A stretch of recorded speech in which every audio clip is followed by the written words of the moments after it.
What are you doing? You said if I wanted to buy or sell a house in Central Florida that I should follow you. On social media! You got a link? Buying or selling a home? Visit celebratingflorida.com or follow me on social media.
And we're live on Facebook, YouTube, and Parts Unknown.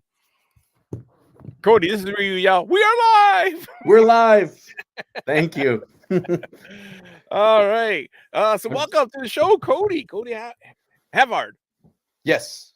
Hey, I got it. All right. So Cody and I, we're on the solo show. We were recording, and I said, "Hey, Cody, why don't you come on the live show this Thursday?" And he goes, "Sure." He says, "That sounds like a good idea." So here we are. Yep. So I am to let everybody know, I was trying to join the chat. I don't know my YouTube account, so I can't join the chat. But if I see things pop up, I'll try to address those or answer those. Yeah. So. Well, we'll pop them up on the screen like this. Hey, Mary. She says, "Hi, Stan." There we go. So Cody has a book that's out now. It's available basically on Amazon, I guess is the best place to get it. Mm-hmm. Being a fan of the Disney, the book. And we're going to talk about that. But I thought first we would, pay our bills and do our hidden, what is it called? But we change it now. Where in the world is Victor Nawrocki? And MEI, it's in the details. So I thought we'd do that first, and then we'll talk about your book. And if we have time, maybe we'll do another Kinder Surprise opening. We'll see how time goes. We only have an hour, and then we're cut off. That's how it works. So let's do the Where in the World is Victor Nawrocki first. Where in the world is Victor Nawrocki? Okay, so Cody, you haven't seen this yet, or this picture that I'm posting, so you could play along. But Hi, Cindy. Cindy's here. Lily's here from Michigan, and Mary's here. So let the chat catch up because they're a little bit behind. There's a delay, so let them chime in first. Do you have an idea where you think this might go? I think I do know where this is. Mary's already got it. Yeah. But I've never been in there, but I've seen pictures of that part of it. Yeah, and Lily's got it. So I fooled nobody with this one. Everybody knows where Victor is today. We can zoom out a little bit, and and of course that's the. I guess it's just done by mirrors, and it's. Hey, Louis here, right on. He's ninja watching. He says. Yeah, I think those are by mirror. Like my sons both have. We get Kiwi crates, and recently we got one that was the endless mirror, and so we created that illusion, if you will. So yeah, I think that's probably how they do that. Yeah, does yours rotate too? No, it didn't rotate. Okay. It was just like kind of they built a little contraption, and when you looked in one end from an angle, then obviously like it's bouncing. The mirrors are bouncing off each other, so yeah, it looks like it goes on forever. Yeah, kind of like the stars in Spaceship Earth when you're going down backwards. You get that same Yeah. kind of effect too, I guess. So our Where in the World is Victor Nawrocki is brought to you by DisneyAtYourDoorstep.com, where you can contact Victor Nawrocki and say, find out not only where in the world he is, but you can chat with him and say, hey, I'm looking at buying a house and I want it to be near Walt Disney World and I need this, this, and this, and you'll find the house for you. Are you familiar with Victor at all, Cody? Yeah, he spoke in the class and on the podcast. I think fall 2020. And That's so right. yeah, we've communicated several times. He showed up and he did his interview in his Toy Story room.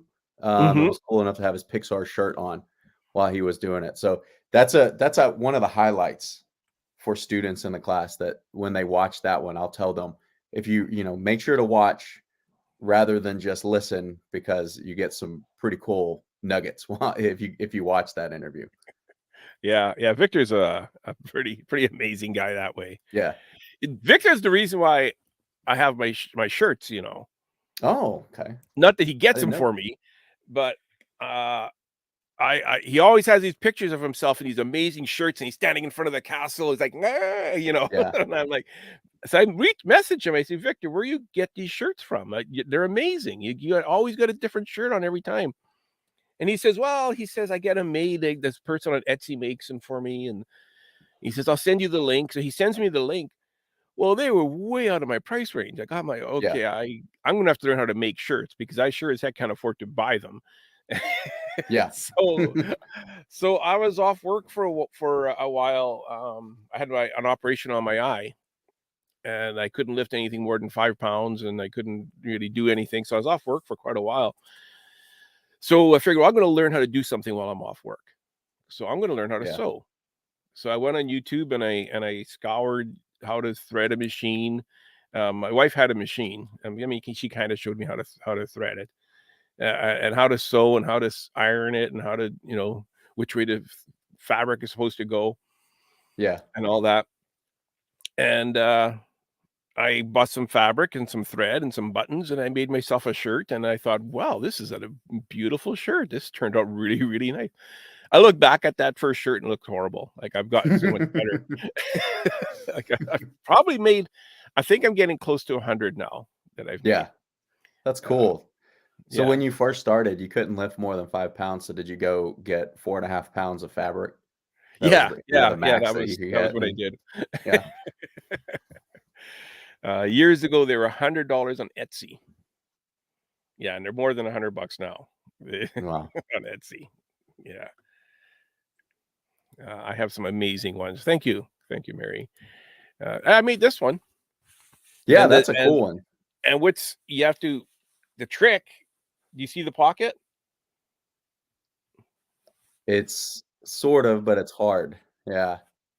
The trick is to make it you can't see the pocket. You lined up the You line it up. You line up the fabric, and same thing with the buttons. You can't really see where the seam is.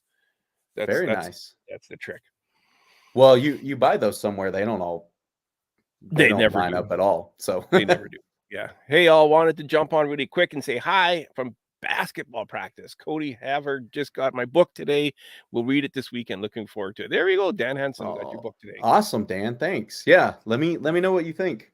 Yeah. I'm excited for people to read it and kind of get into what fandom means, and I'm sure a lot of people share similar stories that I tell in the book. So yeah. Well, I think Dan gets a thank you in the book too, doesn't he? Or yeah, I think yeah. Mary can't see a button, much less a shirt. I think she means sew a button, I think is what you meant to say. Oh, okay. Yeah. Cindy had made all her clothes since she was 13, and I did a great job. Thank you, Cindy. Yeah. Just about every shirt I wear on the live show is one that I've made. All righty. So moving right along, let's do the MEI in the detail. And Cody brought the MEI detail with him this week. So we'll take a look at that.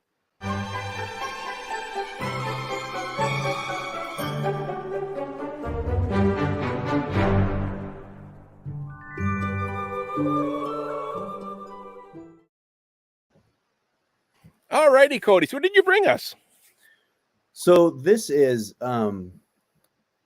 obviously by the Teacups and the Magic Kingdom in Walt Disney World, and it's a quote by Randy Pausch.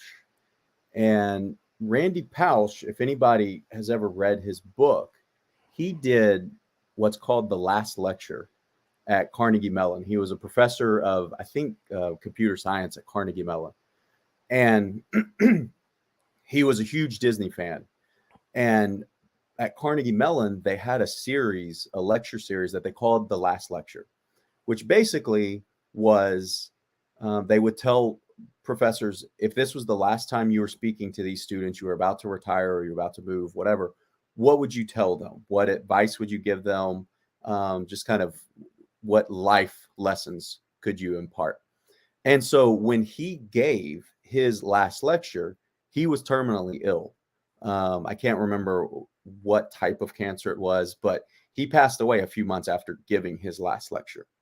And since in the book, there's a book called The Last Lecture, and you can read it. You can also watch the video of his actual lecture. He talks about being a big fan of Disney, even to the point where when he received tenure at Carnegie Mellon University, he took his research team to Disney World. And because he said they helped him secure the best job he's ever had for his life. And so it's a really good book. So this is a quote he says in the book, and they put it in front of the Teacups. Be good at something. It makes you valuable. Have something to bring to the table, because that will make you more welcome. And if anybody's interested, I would say go buy or go read the book, The Last Lecture. It's really, really good. It's very inspirational. I will warn everybody.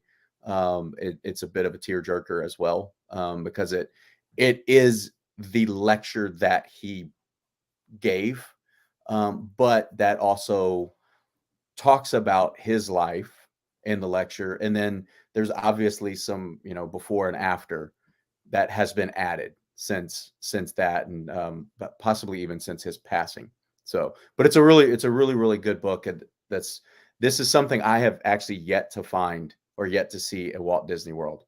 The last 2 or 3 times I've gone, I've intended to go see it. And it's the last time I was there, I actually looked by the Regal Carousel. So I was in the wrong place entirely. So You were now I know. You were now you know where to look.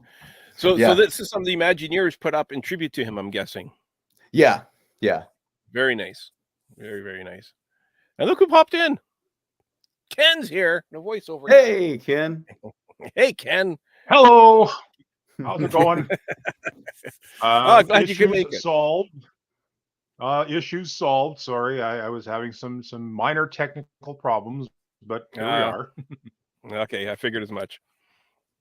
Cody came in last second too. I was going to be doing a solo here with audio clips.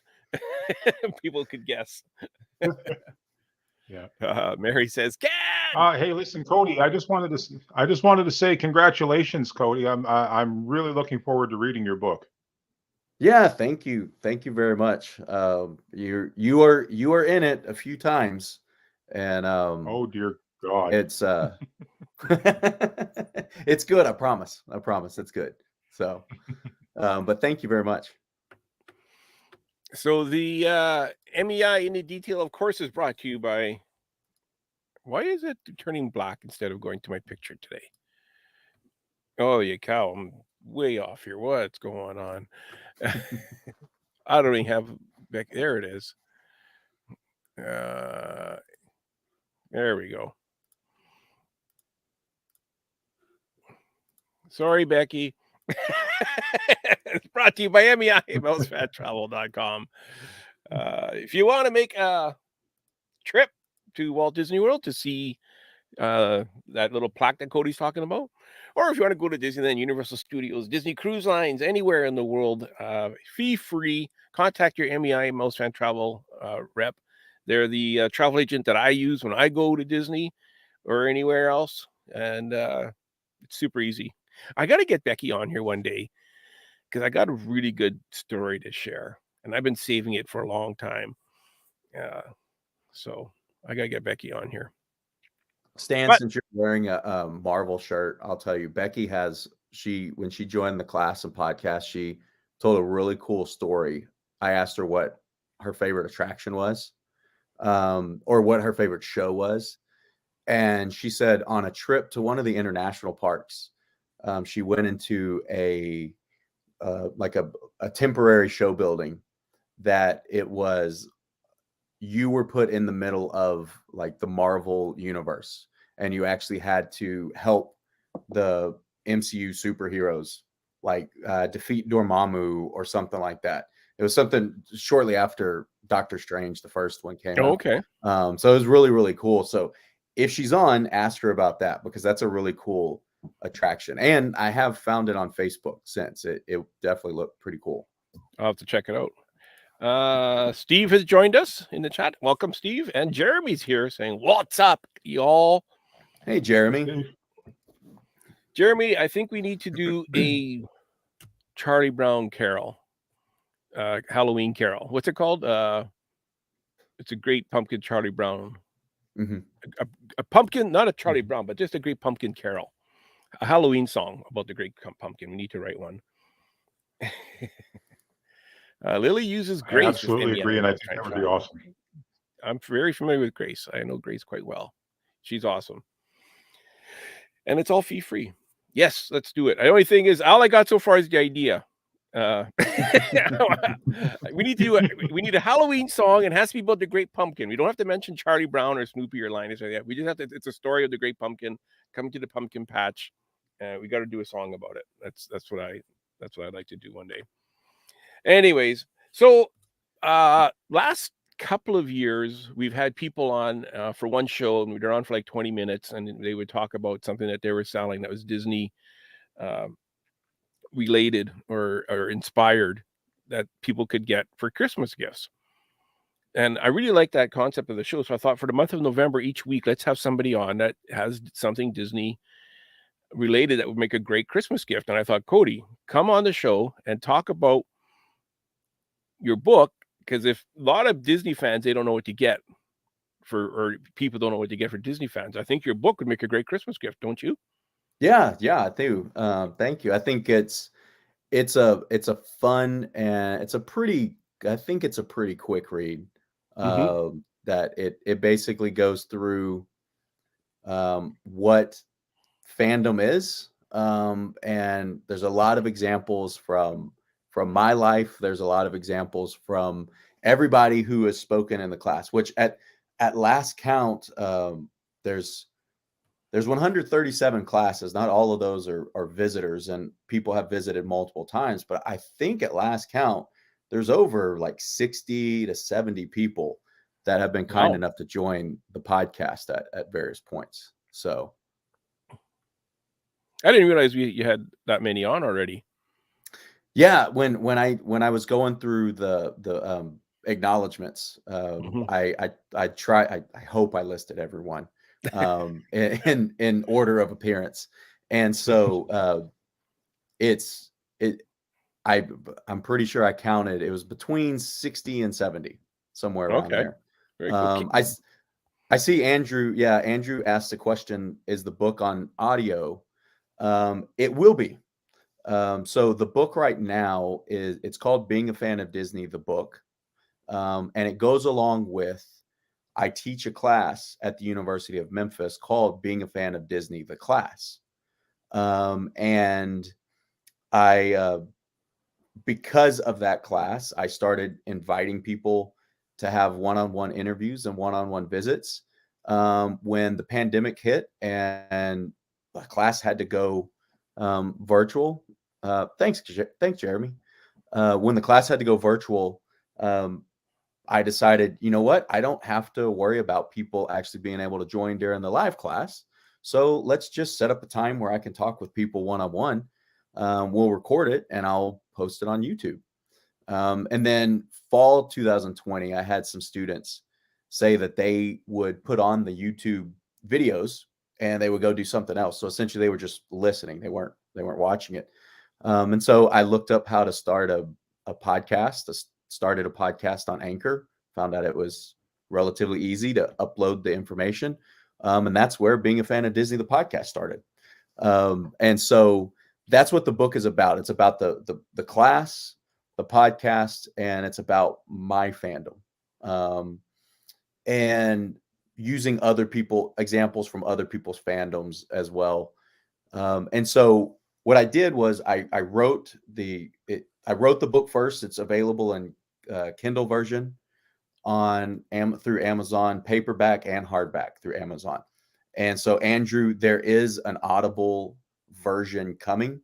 I am now in the process. I've recorded everything. I'm now in the process of editing the last few chapters, which has been an adventure. And so once that's uploaded, I'm not sure how long it takes Amazon to produce everything and list everything.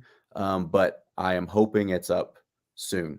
Or I should say I'm hoping it's finished within the next week or two, and then we'll see how long they take to publish it. But well, you know me, I got to tease everybody. So I got a little tease here of the audiobook. So let's give this a little listen. Ron Schneider was just the man and performer for this job. And remember his amazing book, From Dreamer to Dreamfinder, 40 Years Behind a Name Tag, where he tells many fun stories.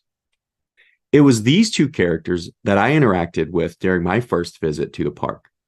I have pictures of me and my sister standing with Figment and the Dreamfinder beaming from ear to ear.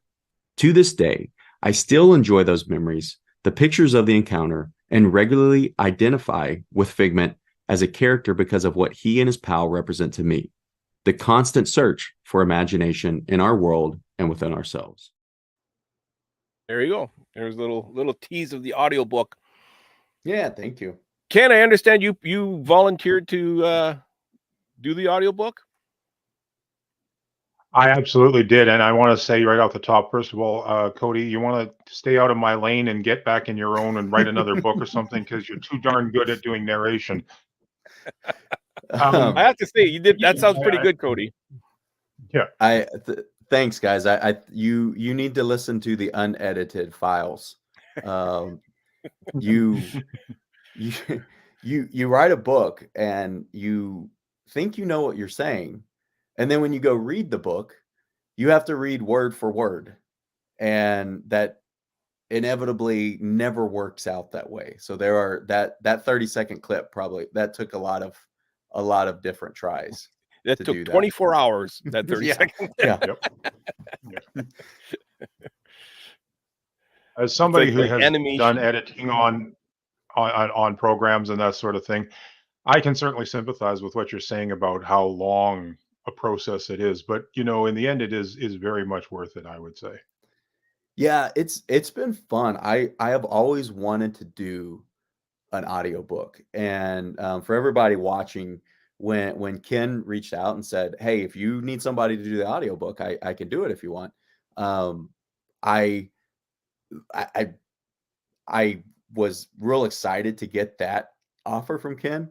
I have always wanted to do an audiobook, and I enjoy listening to audiobooks all the time. Most of them that I listen to are not read by the author. There are portions that are read by the author.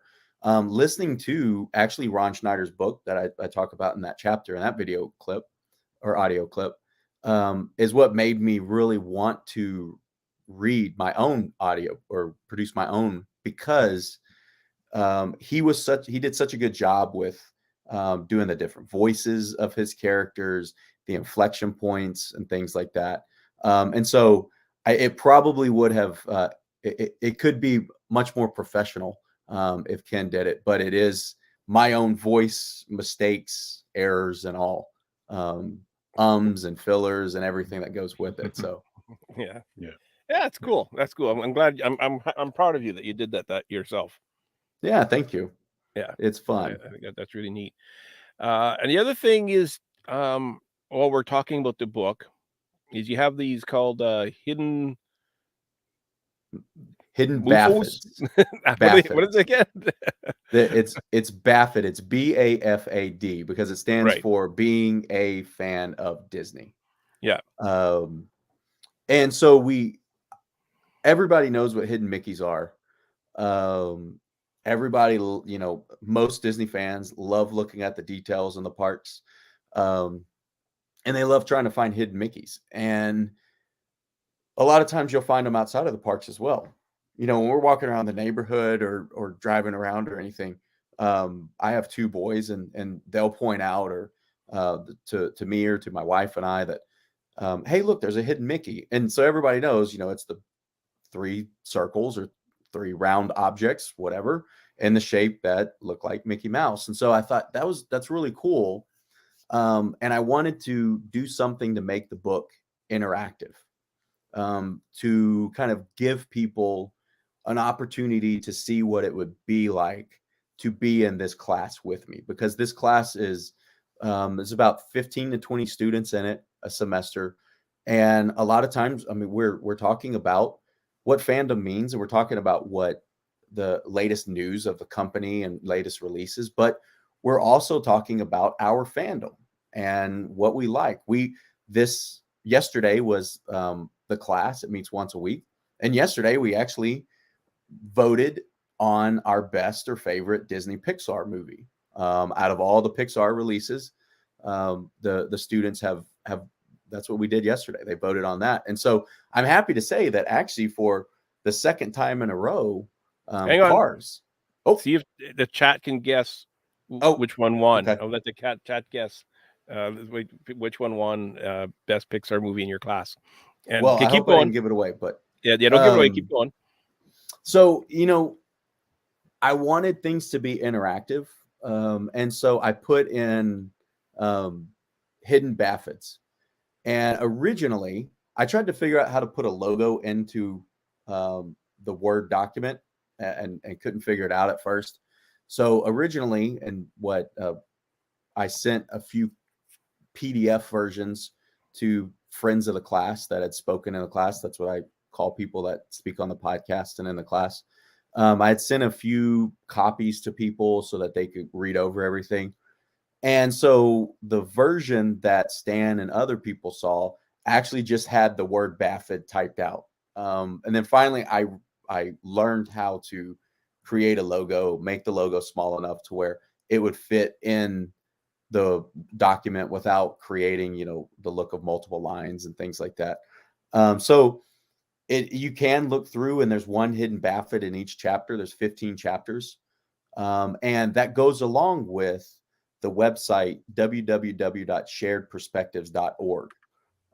That website is where I write about my Disney class and my Disney fandom and Disney research. I also write about my research outside of Disney. I write about group behavior and rivalry and competition and why people feel differently towards someone based solely on the group they're a member of. And so that information's there on sharedperspectives.org. But so in there, I put in a quiz where you could identify what page number you find each hidden Baffid on. You can, and there are downloadable logos or tags that if you get all of them right, approximately, you can tell, you can put that in and you can download a tag or a little logo that certifies you as a hidden Baffid investigator. And for Very people cool. that listen to the audiobook, we're going to put the timestamp as well. So hopefully, as long as you're not driving in a car and try to put the timestamp onto or try to, get the timestamp, then it's an approximation. So don't worry if it doesn't have to be exact. Don't pull over to the side of the road and do it before you try to answer. So Lily thinks that your class picked for their favorite Pixar movie is Cars, and Steve is saying Toy Story. Ken, what are you thinking? I'd be prejudiced because I'd probably pick my favorite, but I would probably go with The Incredibles. Okay. And I was originally thinking Wall-E, but I'm kind of leaning towards Toy Story. Okay. Which one won? The Cars. Cars. Yeah, Really?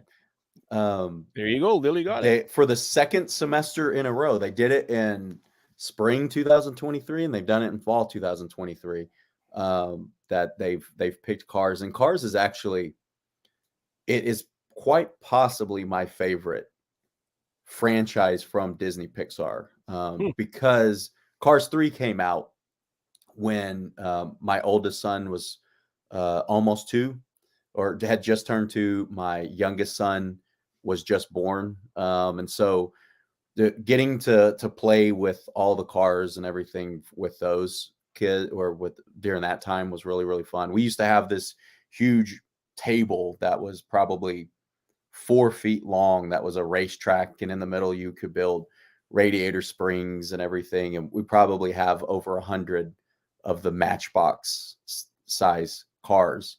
And so each semester I always want Cars to do well, and I talk it up in class, and it usually doesn't get past the first or second round, but in the spring and fall they did. So but you know what's really interesting about it is I was thinking on the way from class yesterday. I've taught this class since 2018. So this is the 5th year I've taught this class.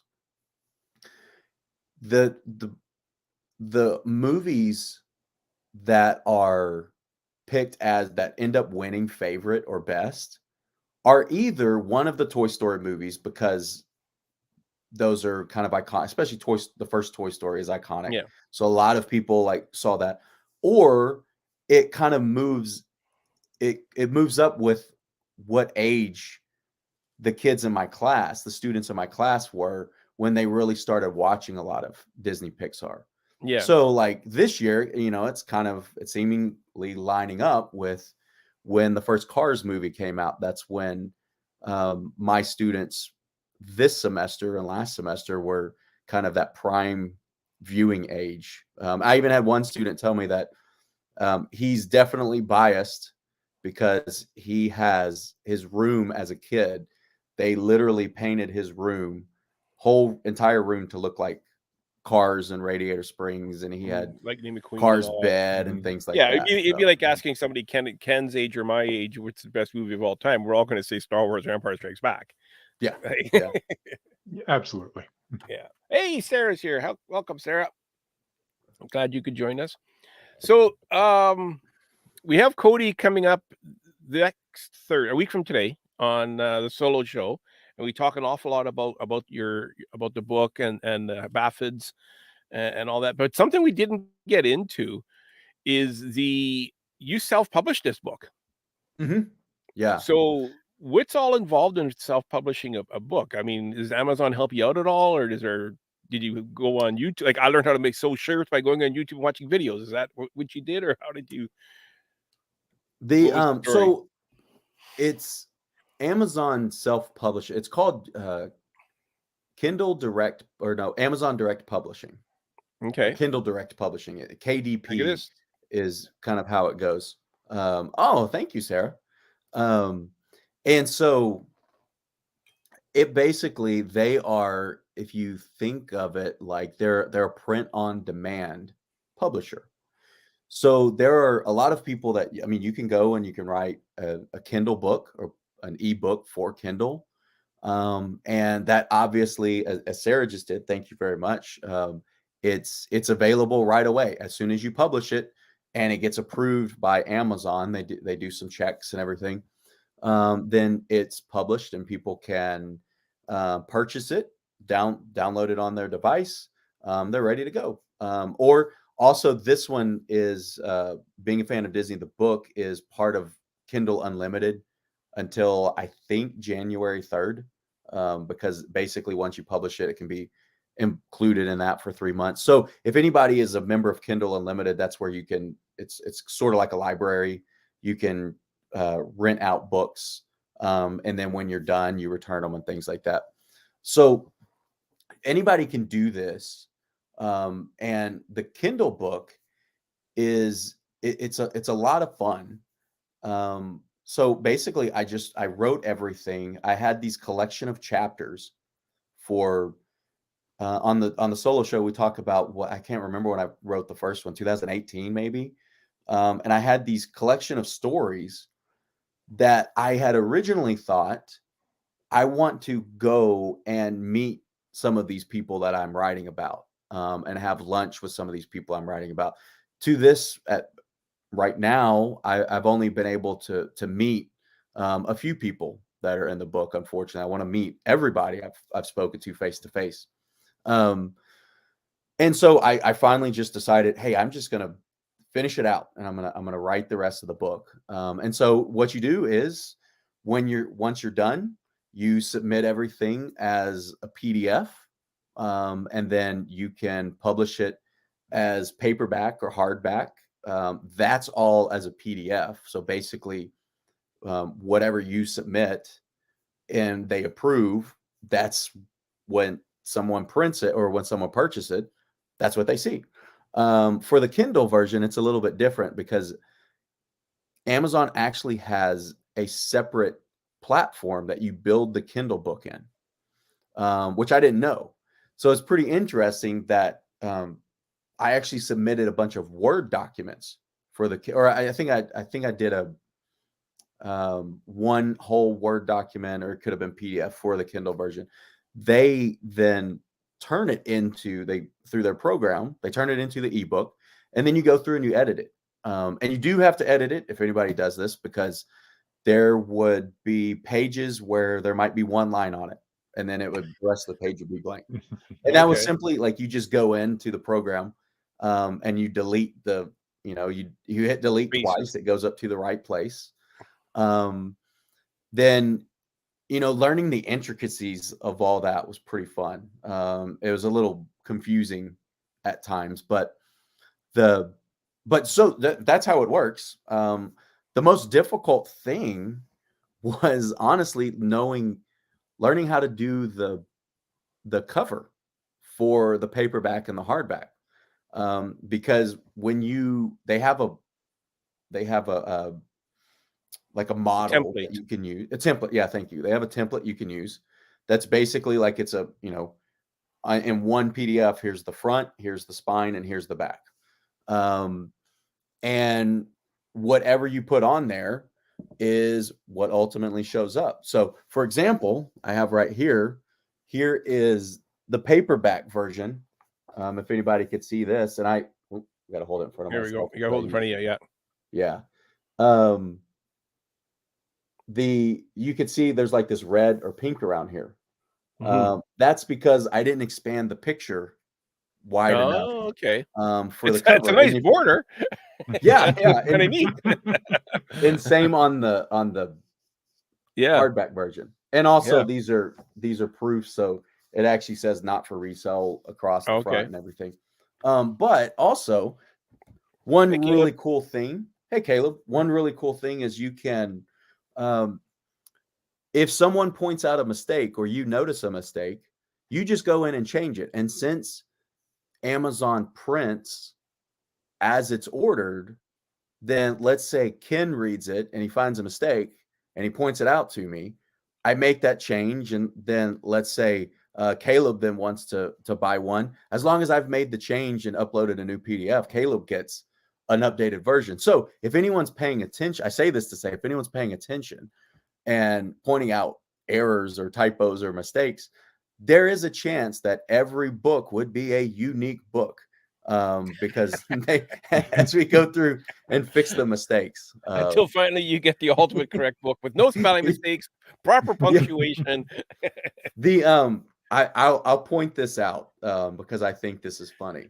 But I don't know if people. Hang on, Cody. Sorry, this really boggles me, because I had no idea that Amazon prints on demand like that. I understand. Okay, TeePublic, you order a T-shirt, they print it for you and they ship it to you.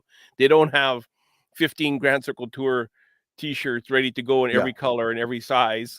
You order a blue Grand Circle Tour T-shirt, they print it, they send it to you. I didn't realize that Amazon did that with books.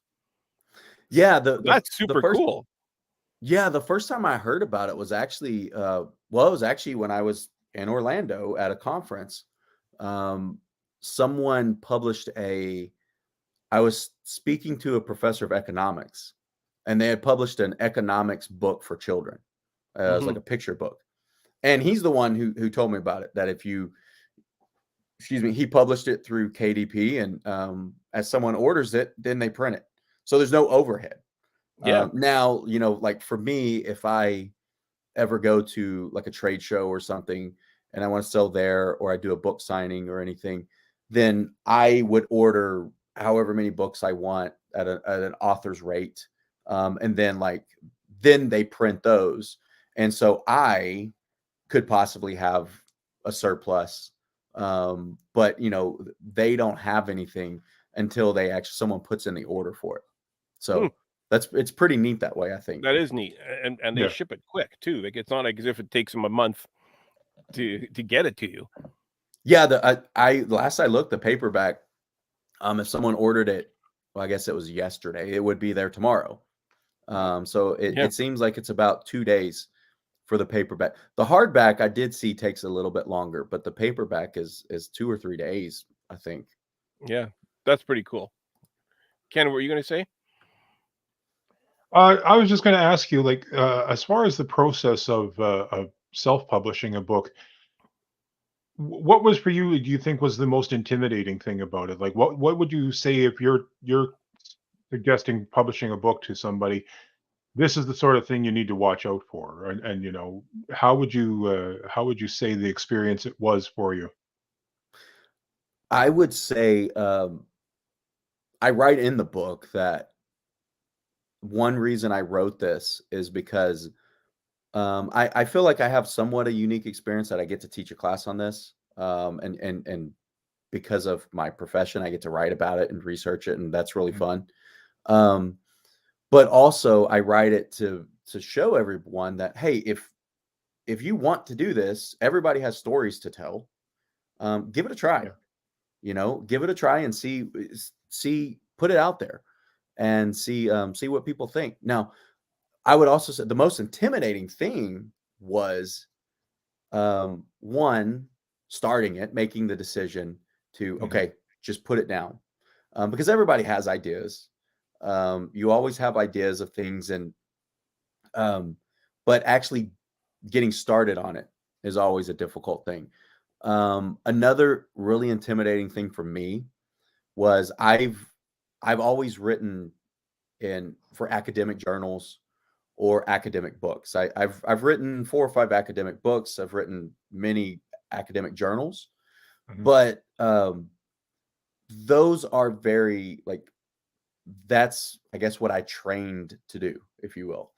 And they involve many technical aspects, and there are things that you have to include in each.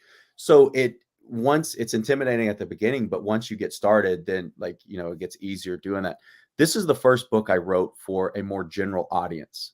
So I do talk about some research in there, but I try not to go into much of the weeds of theory and everything like that. And where I do, I try to write in the way that I would talk. Like if someone had a class with me, or like we're talking right now, I tried to write in that manner. And so that was intimidating also, that trying to write in a way that I think not necessarily that people would understand or wouldn't understand the way I was writing, but maybe the being self-conscious about the way that I was writing. So actually, Stan knows I use much of the first chapter, even writing about giving people hints on how to understand my writing. And I use emojis in the book, and I use parentheses in the book because that's my inner voice. And there's all these things that, the insecurities start to come out. And so you kind of have to explain some of that. So that was another intimidating thing. I would tell anyone who's writing, who wants to try this, just make the decision to go for it. And whatever you put out, try to be pleased with it. Try to be happy with it. It obviously isn't going to be for everyone. Not everyone is going to purchase your book or read your book, and everyone who reads it, not everyone's going to like it, but it's fun to do. It's a fun process. When I was finished with it, I first sent it to about 12 to 15 people that had spoken in the class before. And that was kind of a mental hurdle to get over that, because I thought, like, hey, I'm sending this out. And if somebody reads it and they're like, oh, this is horrible. Well, I can't say, oh, I'm just kidding. Like, that's out there. They know that I did that. I just spent 3 years on this, Yeah. but I'm not serious about it. Yeah. And but I got this really nice comment from a friend of the class, Ryan Beckman, who he messaged back and he said, hey, great job, congratulations. It's really brave to put your own words out into the world. And that is very, very true. It put me at ease. Although when everything was buttoned up, it still took me a few days. Everything was loaded up on Amazon. It still took me a few days to actually get the courage to say publish, because again, that kind of, hey, if somebody doesn't like it, I guess you just have to live with it, so that would be my that's what they advice. do. you gotta get over that. Yeah. The haters are gonna hate. You just gotta go along with it. I would certainly think too that especially now with the changes in technology and everything, it's probably a lot easier to self-publish a book, or even to get a book published nowadays. 20 years ago, 30 years ago, if you wanted to write a book and to get it published, it was the process. Okay, you get it on paper and then you send it out to this publisher and he says no, and this publisher and she says no, and so on and so on. Whereas now you can do, as you say, just sort of hit publish on Amazon and cross your fingers and hope that somebody out there says to you, hey, this is a great read. Yeah, exactly. I mean, like when I would write books for, when I write academic books, you go through like a academic publisher. Kindle Hunt is one. I use Palgrave Macmillan a lot. And so that's actually like, you have a formal contract, you have a deadline, here's what's going to be included in the book and all this. And it's one of so that is that process of like kind of that formal process of finding someone who's interested in your book. And, but yeah, being able to do this has been really fun and has been really freeing. And I've talked to other colleagues, other academics who say, hey, that sounds great. Like, you're getting to write in your inner voice, the way you would talk.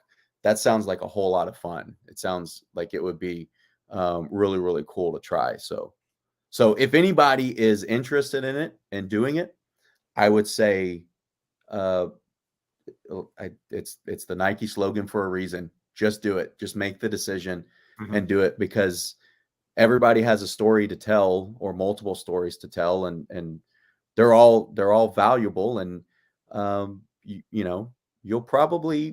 everybody will probably find somebody out there to read it, at least. And I also believe that if I can write a book, other people can too. So I'm saying this to make a great Christmas gift for the Disney fan that's hard to buy for. Who is this book for? You said it's for the general public, but what is the book about, and what type of audience is this for? So it's it's not really a novel. It's not a story. It's kind of it's your story, but it's not a story per se. Yeah, it's kind of like it's about the class and it's about the podcast. I use a lot of examples from my fandom in it. In a way, it's sort of like an autobiography. It feels a little weird to say that. Like it kind of is, though. It is in a lot of ways. And I poke fun at myself in the book for the fact that I feel like I'm important enough to write an autobiography, that type of thing. But that's kind of what it is. But I have read many Disney books that people have written about their journey with Disney and how the things that they do and the things that they found interesting. Thank you, Mary. And so that's what this book is. And I spend a lot of time thinking about it, or I spend a lot of time writing about imagination and how important I think imagination is.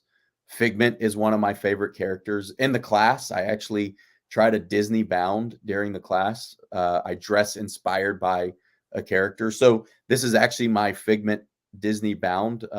If I was standing in front of a class, I don't have shoes on right now, but if I had shoes on, they would be bright orange because I have bright orange shoes so each week the students get to guess who I am. And so it's just kind of fun stories like that. I do include the class assignments in there, and I put myself through the paces and answer the class assignments. There's one class assignment on what thank you, Lily.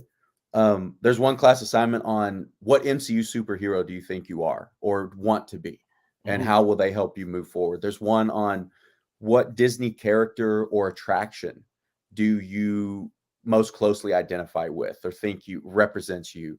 And then the final one is the impact of Disney on your fandom, other people's fandom, and on society as a whole. And so I put those in the book. I write about them. I then invite people to give me their stories, share their stories with me, either on social media, through sharedperspectives.org. There's ways to get a hold of me through that. Basically, try to give people an idea of, if you were taking this class with me, here's what it would look like, and here's the things that you would do. There's a chapter where Ken and Stan know I like to ask people rapid questions, like favorite park or favorite snack or favorite character, and I get into different things based on who I'm talking to. So I have a chapter where I try to do that to myself. Yeah. However, I found that interesting too, reading that chapter. Where you answered your own questions that you ask everybody else. You put yourself in the hot seat. Yeah. I probably cheated a little bit, although some friends of the class have given multiple answers to things. Almost every question I give 2 or 3 answers in.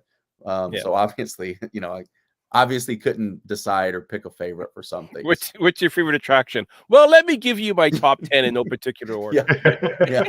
Here's my favorite from Fantasyland. Here's my favorite from Tomorrowland. Yeah, for sure. Absolutely. But I do have a question for you two and everybody. You can put it in the chat. So there's one of the assignments is, what Disney character and or attraction at a Disney park do you think best represents you? Not necessarily your favorite, but you feel best represents you for whatever reason. I'll give my answer, and then I'll ask. I want to know people's answers with the short time we have left. So attraction or character? Attraction or character. And I'll give you an example. For attraction, I say Journey into Imagination, because throughout my life, looking at Figment and the Dreamfinder, imagination has been and creativity has been very important in my life. And I'm at a place now professionally where I'm able to do more of that. A lot of things I put out are more along those routes. So that's why I chose that attraction. So I want to know what yours are. Wow. Okay. I would say, as somebody who's actually never been to the parks, like I've told you, and everybody knows that that's a fact, I'm honestly going to say Ratatouille, because that's my stock answer. As far as the characters go, I honestly think I'd have to say 2. I'm probably half and half. I'm half Goofy, just the big lovable guy that trips over his own feet. And the other half I'd have to say is Donald Duck. Just everything about Donald Duck's character just sort of hits home with me. And that's certainly somebody I always sort of relate to. Yeah. I don't think I've ever seen you lose your temper, though. Well, that's because I put my thumb over the camera like this. I do, On that note, so everybody knows, if you listen to the Being a Fan of Disney, the podcast, the episode when Ken is on, And you can find that and look through. Sorry, I don't know the class number right now. But he actually, I put him on the spot, and he does 2 radio spots. And in one of the radio spots, it actually has Goofy and Donald in there. He does the voices of both of those extremely, extremely well, I might add.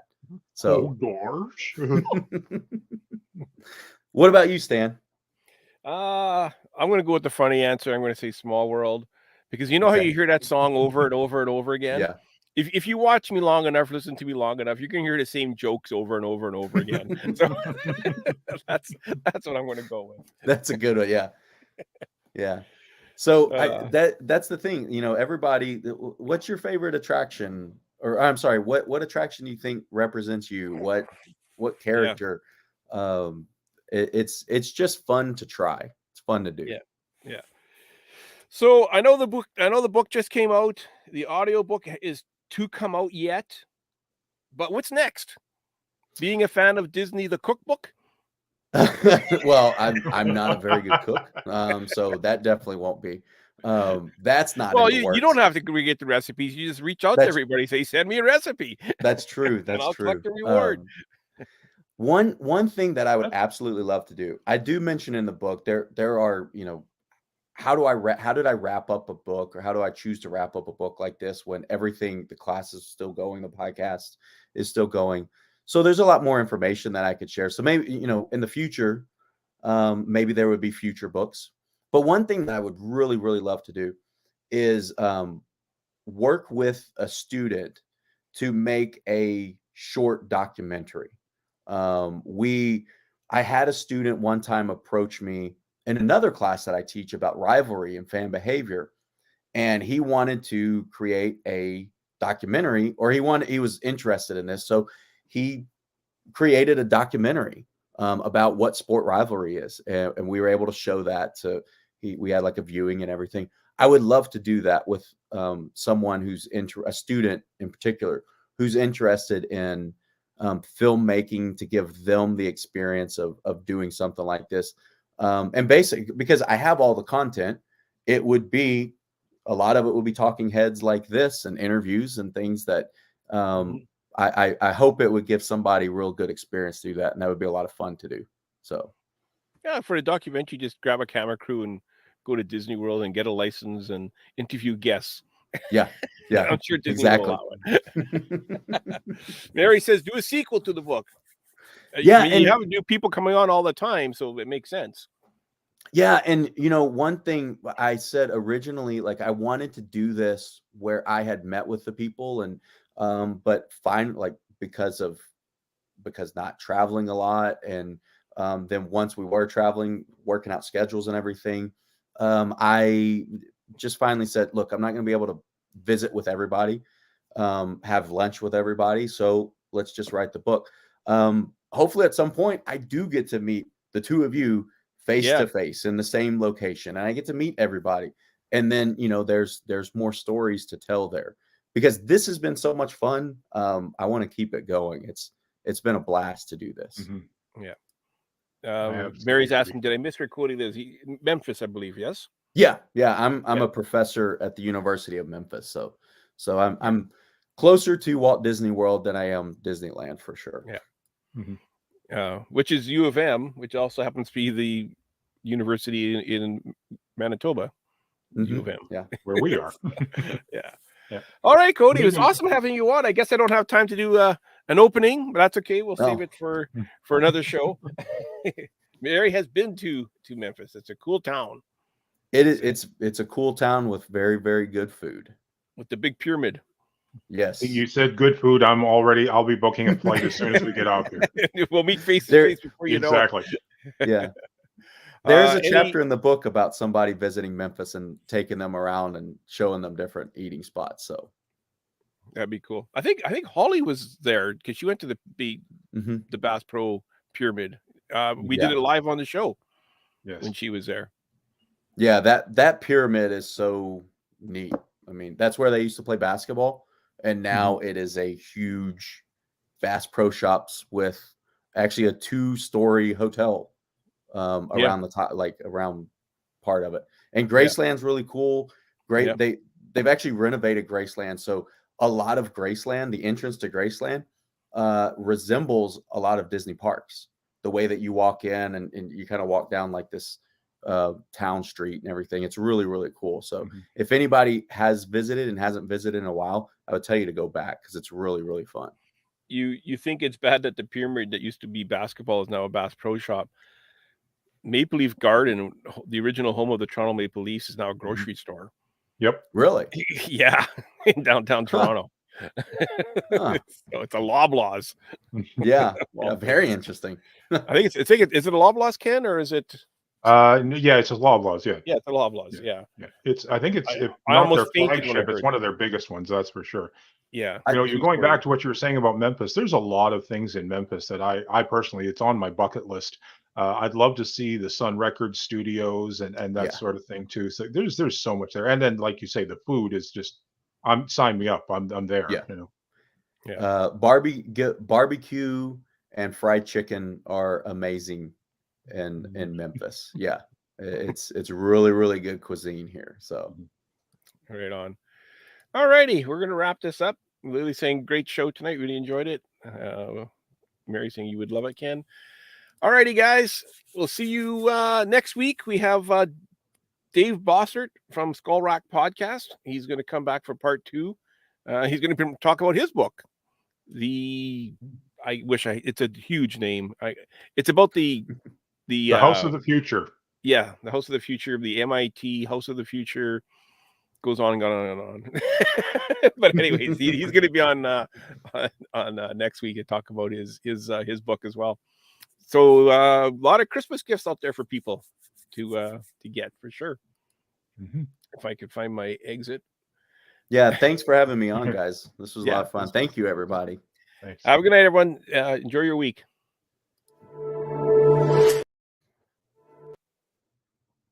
What the